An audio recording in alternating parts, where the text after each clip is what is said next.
শরীরে এখনো তেজ বেশি তো এই জন্য এত গরম গরম কথা। তোমার তেজ একটু কমায় দেই। বলে দিছে জিন্দান খানায় নিয়ে বন্দি করো, খানা দানা বন্ধ, একটা দানা খাইতেও দিবা না আর এক ফোঁটা পানিও পান করতে দিবা না। ডাক্তারকে বলে রাখছে নারী পরীক্ষা করতে থাকবি, যখন দেখবি যে একেবারে শেষ মুহূর্ত, এখন খাবার দাবার না দিলে আর বাঁচবে না, ওই সময় নিয়ে খাবার দিবি। খাবারটা কি দিবি সেটাও ঠিক করে দিছে। বলছে যে মুসলমানদের ধর্মে যে জিনিস হারাম সেটা দিবি, শুয়োরের গোশত আর মদ মিশানো পানি। আল্লাহকে বললাম যে আল্লাহ তুমি পরীক্ষা করতেছো তোমার বান্দার, যে তোমার বান্দা তোমাকে, তোমার দ্বীনকে, তোমার রাসূলকে, তোমার রাসূলের আদর্শকে কতটা ভালোবাসে তুমি এটা পরীক্ষা করতেছো। আর এই পরীক্ষা করার জন্য জীবন দিছো মাত্র কয়টা? একটা মাত্র জীবন দিছো। আর ওই একটা জীবন দিয়ে আল্লাহ তোমাকে কিভাবে দেখাবো যে আমি তোমাকে আর তোমার দ্বীনকে কতটা ভালোবাসি? তুমি আমাকে 1000 জীবন দান করতা, একটা একটা করে জীবন তোমার জন্য উৎসর্গ করে তোমার বান্দা আব্দুল্লাহ বিন হুযাফা দুনিয়ার সামনে প্রমাণ করে দিত ঈমানদারের কাছে ঈমানের দাম কত বেশি।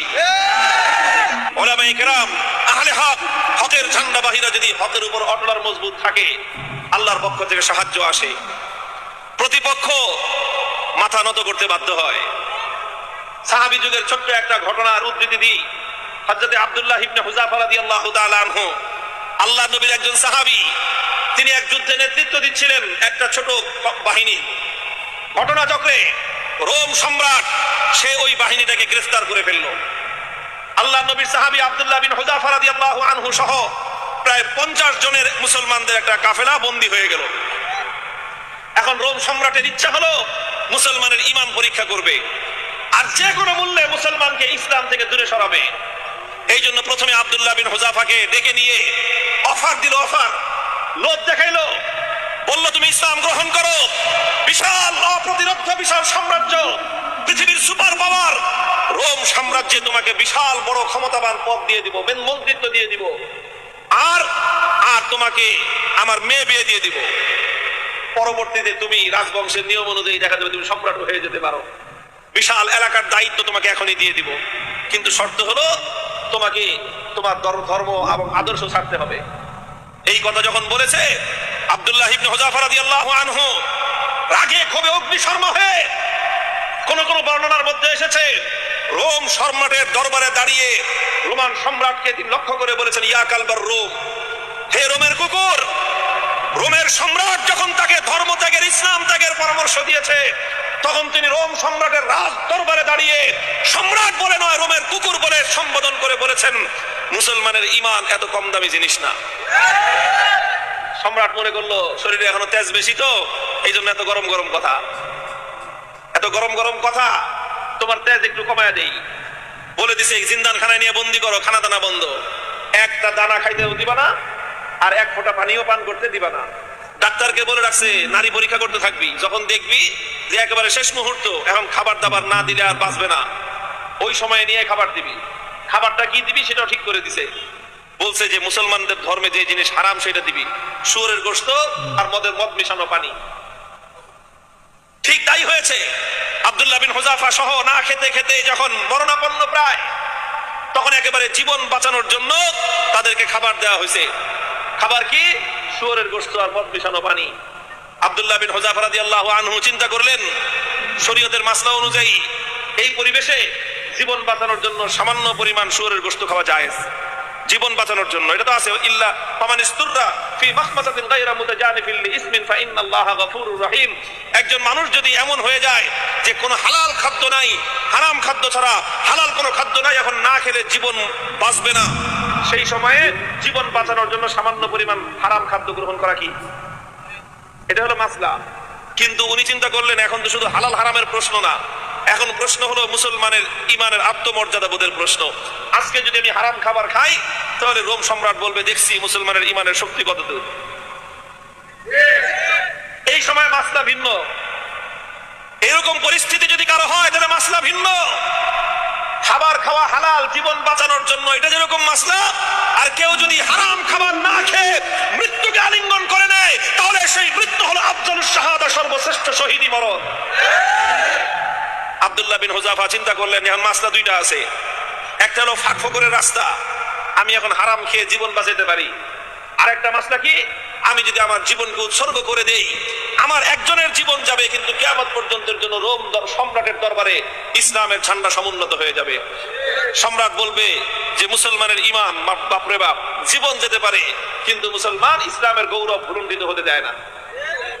তিনি খান নাই, লাথি মারছেন একটা, এক লাথিতে সমস্ত শুয়োরের গোশত আর মদের পাত্রগুলো ভেঙে চূর্ণ বিচূর্ণ হয়ে গেছে। এখন সম্রাট ডাক্তারের কয়, কিরে তুই না কইলি জীবন বলে বাঁচবে না, তেজ দিকে এখন অত। ডাক্তার কয়, আমাদের ডাক্তারি মতে তো এত তেজ থাকার কথা না, এটা তো ডাক্তারি মতের তেজ না, এটা তো ইমানি তেজ। এই তেজ এটা শরীরের তেজ না, এটা রূহের তেজ। এটা শরীরের শক্তি নয়, এটা আত্মার শক্তি। যে ইমানদার আল্লাহর ঈমান, আল্লাহর উপর আস্থা এবং ভরসাকে দুনিয়াদারদের সামনে মাথা উঁচু করে দাঁড় করাবার চেষ্টা করে, আল্লাহ পাক তার আত্মার মধ্যে অফুরন্ত শক্তি দান করেন। আব্দুল্লাহ বিন হুযাফা যখন এটা করলেন, এবার রোম সম্রাট বলে যে 2 বার খেললাম, দোনো খেলায় হারছি। 2 বার হলো না? প্রথমবার লোভ দিছে, জিতছে না হারছে? দ্বিতীয়বার খাওয়ান দাওয়ান বন্ধ করে টাইট দিছে, জিতছে না হারছে? এবার ফাইনাল খেলা, খেলা হবে। কি খেলা? ফাইনাল খেলা হবে কার সাথে? এদের সাথে তো খেলা শেষ করে দিয়ে আসছি তার এলাকায় গিয়ে। ওখানে কোনো খেলা নাই, এখানে তো অফার করেছি, আসো, আমাদের দুয়ার সবার জন্য উন্মুক্ত, বন্ধুত্বের হাত প্রসার করে দিয়েছি আমরা। তোমরা ভুল করতে পারো, আমাদের দায়িত্ব হলো তোমাদের ভুল শুধরে দেয়া। রোম সম্রাটের সাথে খেলা হবে আব্দুল্লাহ বিন হুযাফার। একজন হলো সম্রাট, আরেকজন তার একজন বন্দী, তার জিন্দানখানার কয়েদি, আরেকজন সম্রাট। খেলা হচ্ছে ফাইনাল খেলা। রোম সম্রাট বলল, এবার একদম দেখবো চূড়ান্ত যে ইমানের তেজ কোন পর্যন্ত হয়।